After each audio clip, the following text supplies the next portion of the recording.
Hello everyone. कल हमने पढ़ा था कि अकाउंटिंग का मतलब क्या होता है, और आज मैंने सोचा कि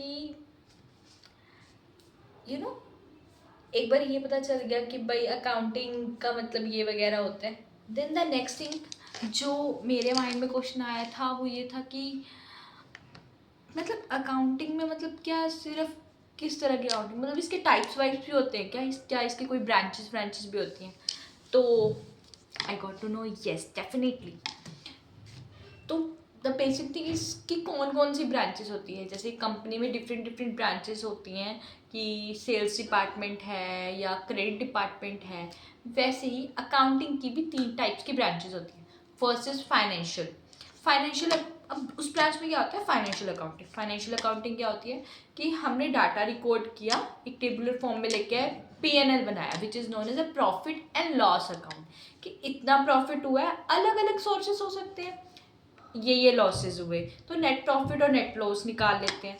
एंड देन बैलेंस शीट जिसमें एसेट और लाइबिलिटीज को मेंशन कर देते हैं। तो वो सारी चीज़ें हम देखते हैं फाइनेंशियल अकाउंटिंग। अब फाइनेंशियल अकाउंटिंग में ये तो आ गया आउटपुट। अब इनपुट की बात करें तो इनपुट को चेक करने के लिए भी एक अकाउंटिंग होती है जिसको बोलते हैं कॉस्ट अकाउंटिंग। तो कॉस्ट अकाउंटिंग में क्या होता है, हम ये डिसाइड करते हैं कि मुझे प्रोडक्ट बनाना चाहिए या ऑर्डर कर लेना चाहिए।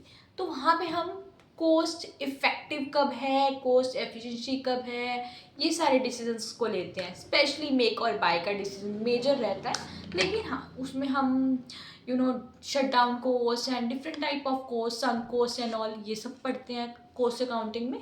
तो हेल्प होती है कि भाई इनपुट एनालिसिस क्या रहेगा।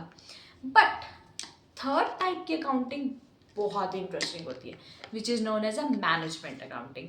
तो मैनेजमेंट अकाउंटिंग में क्या होता है, as its name suggest, we have to manage, we have to check the output which is a financial accounting and the input which is a cost accounting. We analyze both data like financial output and the costing output.